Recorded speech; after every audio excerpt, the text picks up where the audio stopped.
Assalamualaikum warahmatullahi wabarakatuh.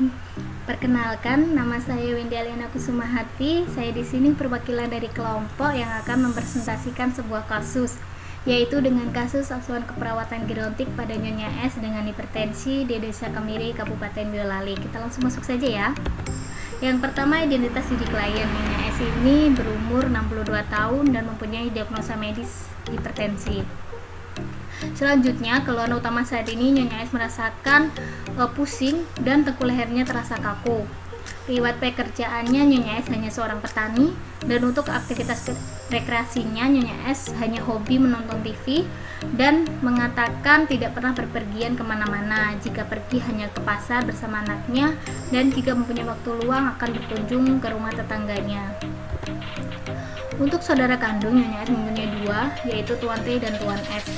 Kita masuk ke dalam pola kebiasaan sehari-hari. Yang pertama, Nyonya S makan 3 kali sehari dengan nafsu makan baik dan jenis makanannya sayuran hijau dan lauk pauk. Nyonya S juga mempunyai keluhan yaitu terhadap makanan. Nyonya S mengatakan alergi terhadap makanan udang dan jika memakan udang akan terasa gatal-gatal. Untuk eliminasinya, Nyonya S mengatakan akan BAK sebanyak 5-6 kali sehari dengan warna kuning jernih dan bau gas amoniak. Untuk BAB-nya, Nyonya S mengatakan akan BAB 1 kali dan pada pagi hari dengan konsistensi lembek dan bau khas. Untuk personal hygiene-nya, Nyonya S mengatakan mandi 2 kali sehari, oral hygiene 2 kali sehari, cuci rambut 3 kali sehari. Untuk kuku dan tangannya, Nyonya S mengatakan akan mengunting kukunya jika sudah panjang dan kotor. Nyonya S juga mempunyai kebiasaan mencuci tangan sebelum makan dan jika tangannya kotor. Untuk istirahat dan tidur, Nyonya S mengatakan kurang lebih 6-7 jam dan tidur siang selama 1 jam. Untuk kebiasaan mengisi waktu luang, Nyonya S hanya berolahraga, jalan-jalan keliling desa. Untuk kebiasaan yang mempengaruhi kesehatan, Nyonya S ini tidak merokok, tidak minuman keras, tidak ketergantungan terhadap obat-obatan. Untuk uraian kronologi kegiatan sehari-hari, Nyonya S hanya memasak, membereskan rumah, bertani, dan berkunjung ke keluarga dan tetangganya.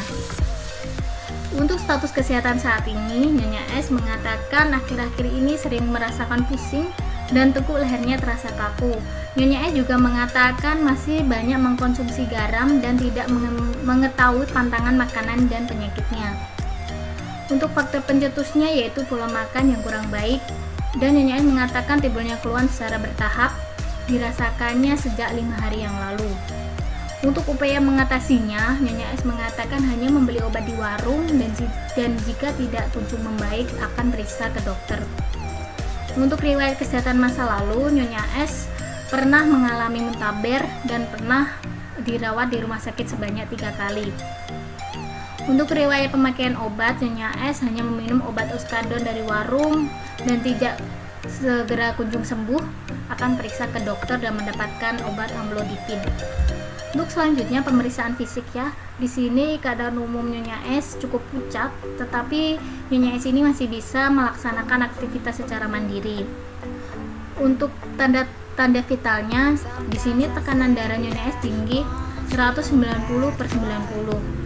Untuk pengkajian nyerinya, Nyonya S mengatakan skala nyerinya 4. Untuk status gizinya, berat badannya 48, tinggi badannya 150, gizinya cukup. Dan untuk personal hygiene-nya, di sini Nyonya S mulai dari rambut, mata, telinga, mulut, gigi, pipi, di sininya bagus, tidak ada masalah. Kita masuk selanjutnya yaitu pemeriksaan pada dada, yaitu IPPA ya. Di sini bagus, tidak ada masalah apapun, dan untuk abdomennya IAPP juga bagus, tidak ada masalah.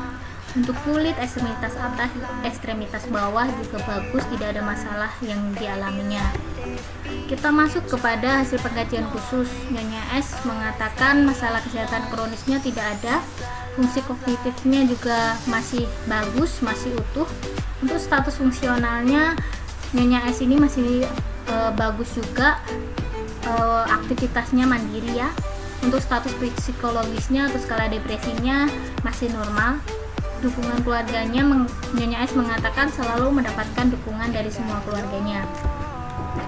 Untuk lingkungan tempat tinggal, di sini bagus Nyonya S ya, rumahnya terlihat bersih, penataannya rapi, ruangannya juga cukup, penerangannya, sirkulasi udaranya juga bagus, tidak ada masalah apapun. Kita masuk ke dalam analisa data. Di sini mendapatkan data fokus pengkajian nyeri tadi, yaitu PQRST. Dengan skalanya Nyonya S merasakan skalanya 4, dan untuk objektifnya pasien tampak pucat dengan tanda-tanda vital seperti itu, dan ditarik kesimpulan etiologinya agen cedera biologis dan problemnya nyeri akut. Untuk yang kedua, untuk data subjektifnya Nyonya S mengatakan tidak mengetahui penyakitnya dan hanya membeli obat di warung dan tidak mengetahui apa saja yang tidak diperbolehkan. Untuk data objektifnya, saat ditanya Nyonya S tampak bingung dengan penyakitnya. Di sini bisa ditarik kesimpulan etiologinya kurangnya informasi, problemnya kurang pengetahuan. Untuk yang ketiga, data subjektifnya Nyonya S mengatakan belum bisa mengontrol pada makanannya. Nyonya S juga mengatakan masih suka makanan dan masak yang banyak mengandung garam. Nyonya S mengatakan juga kapasitas kesehatannya hanya sering membeli obat-obatan di warung, dan Nyonya S olahraganya hanya tiap hari jalan-jalan di sekitar keliling kampung. Untuk data objektifnya, tanda-tanda vitalnya seperti itu, bisa ditarik kesimpulan yaitu etiologinya kurang pemahaman dan problemnya perilaku kesehatan cenderung berisiko. Untuk intervensi keperawatannya, yang diagnosa pertama, intervensinya kaji skala nyeri. Yang kedua, berikan posisi yang nyaman. Yang ketiga, ajarkan teknik distraksi. Yang keempat, rendam kaki hangat. Dan selanjutnya, ajari pembuatan rebusan air ketumbar. Untuk diagnosa kedua, diberikan intervensi kaji hal yang membuat perilaku kesehatan tidak baik. Bantu klien untuk memilih hal-hal yang meningkatkan perilaku kesehatan. Berikan edukasi pentingnya memanfaatkan fasilitas kesehatan dan jelaskan komplikasi yang mungkin akan terjadi. Dan berikan edukasi juga untuk pemilihan diet terhadap makanan yang tepat dan mengajarinya senam hipertensi. Diagnosa yang ketiga, kita bisa memberikan intervensi kaji tingkat pengetahuan, beri edukasi terhadap pasien dengan penyakitnya dan jelaskan cara pencegahannya dan pengobatannya. Untuk evaluasi sumatif, yang diagnosa pertama, yang subjeknya sekarang udah turun ya, Nyonya S mengatakan skalanya hanya 3, objektifnya tekanan darahnya Nyonya S sudah turun yaitu 130/80. Masalah ini belum teratasi dan lanjutkan intervensinya. Untuk diagnosa kedua, Nyonya S mengatakan mengurangi makanan yang memicu hipertensi seperti gorengan, santan, dan garam.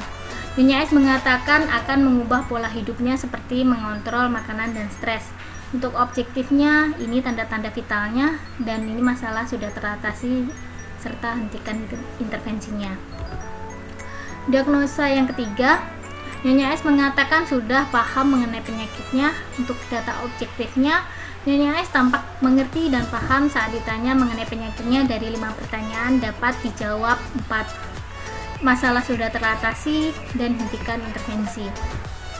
Dan ini daftar pustakanya, bisa dilihat sendiri seperti ini daftar pustakanya. Penjelasan dari saya. Jika ada kesalahan dalam penuturan kata, saya mohon maaf dan terima kasih sudah menonton video ini. Semoga bermanfaat. Wassalamualaikum warahmatullahi wabarakatuh.